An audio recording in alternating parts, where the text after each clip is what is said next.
Hello, this is Big Boss Rescue Chief of Humane Emergency Animal Rescue.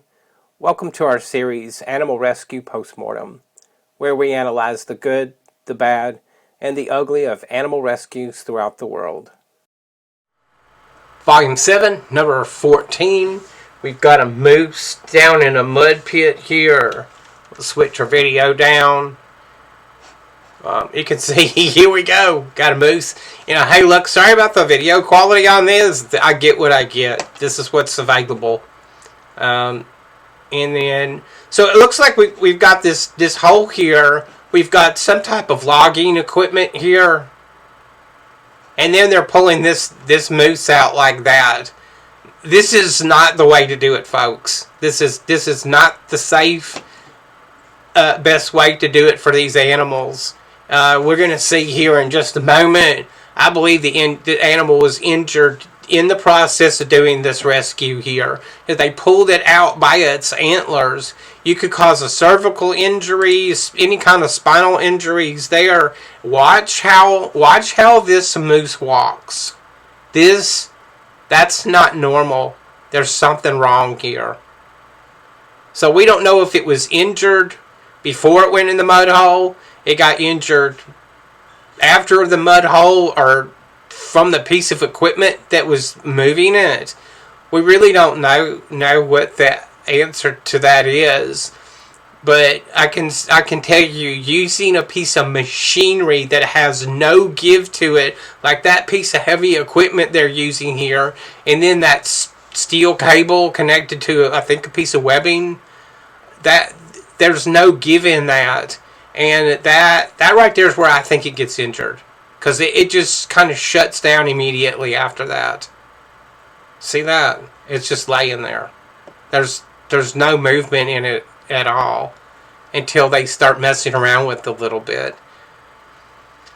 Getting into that hole. So let's go back where we can see it in the hole here. This is a wild animal. We are not going to get down inside here with this animal. That, once again, we come back to those antlers. Antlers can kill you. So we're not going to get down in this hole with this animal here. So we're left with but just a few options. Using an Ecopoulos needle is going to be difficult at best, because I don't believe you're going to be able to position yourself in here so you can get that needle up under there and feed it to get your webbing, your sling up around this animal in order to be able to pull it out. Is it possible? Yeah. Difficult? Most definitely. So I would opt for a forward sling assist there. And so that's one where the strap goes around the front shoulders of the animal, behind that front extremities, and then up through the front extremities there. So we've got it comes around the back and then comes in and feeds around like this, and then the two free ends of your strap are here, or your sling, and then you pull in this direction, and that's counting on the animal's legs staying in position. If the animal's legs just move forward, it might come straight out of that sling. So you want to be ready for that, and that's a very real possibility. I guess there could be an option of getting down into the hole with this animal if we tranquilized it, but that greatly complicates this particular rescue, because we have to ensure that the airway never gets compromised by the mud water combination down there. So the head will always have to be under control, and trying to control the head of an animal that's going under anesthesia. Remember, it's not like Mutual of Overhaul's Wild Kingdom, where you see him dart the animal and then all of a sudden, 2 seconds later, it just falls over. It doesn't work that way. It takes moments in time for that tranquilizer, for that drug to distribute throughout the body and take the effect that it needs to. So in the meantime, you got to keep the airway secure. So that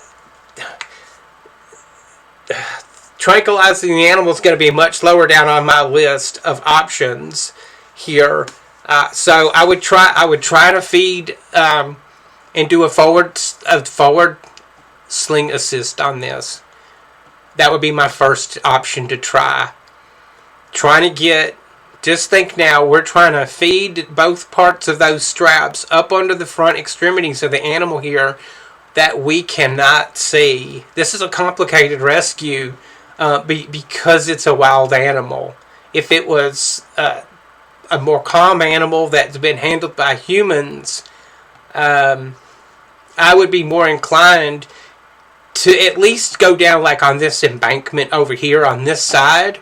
But I'm going to assume that the walls of this are just vertical, and I may not be able to stand anywhere here, which can cause a problem because you don't want to get sucked down into here and then have an animal thrashing around. So anyway, we're talking. Okay, let's take that scenario for just a moment. Now we're talking water rescue PPE in addition to technical rope rescue PPE. So that means you've got your water rescue kit on. Then you've got so that's a helmet, a PFD because it involves water, your dry suit, and then also the addition of your rope rescue full body harness so that you can be extricated out of this situation rapidly if things start to go wrong.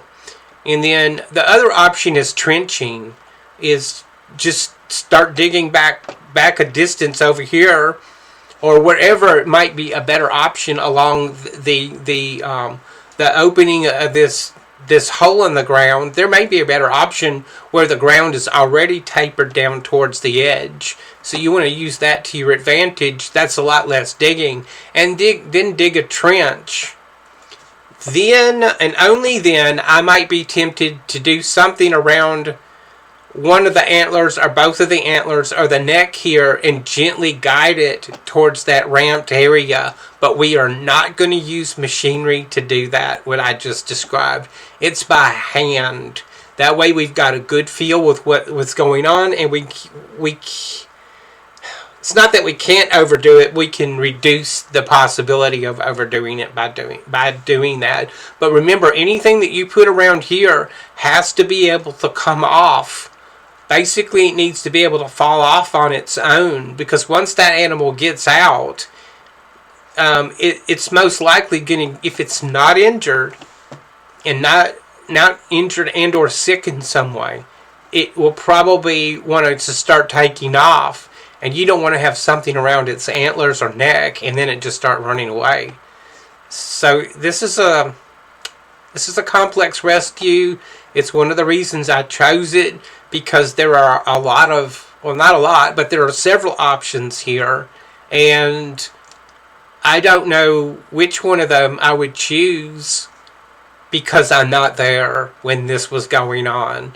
You'll always hear people say, like when they're taking classes, there's always all of these what ifs, but what if this, what if that? And the answer to that is always, the first answer to that always, well, it depends. It depends on all these variables that even watching this video, we don't know what all the variables are, because we can only see a very small part of what's happening in the immediate scene. There may be something else that we see in this scene that's not visible in this video that would completely change the way we're going to do things, okay?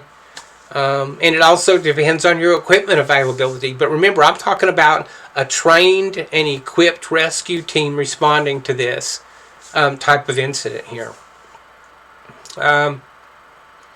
I think I've pretty well got an overall good coverage of this incident here. Using the equipment, though, I think using that heavy equipment here is a bad option. It's better off to dig a trench out by hand at some point than to do this and risk serious injury or even killing the animal. That defeats the whole purpose of being there. Because I suspect this animal got injured in the rescue process, I'm going to give these guys a 3 stars. They did get it out, but that doesn't look good. That looks like the animal's injured somehow. Or maybe it has some type of illness that's causing it to have symptoms like this. I don't know. That looks neurological to me. Okay, that's it. See you in the next video.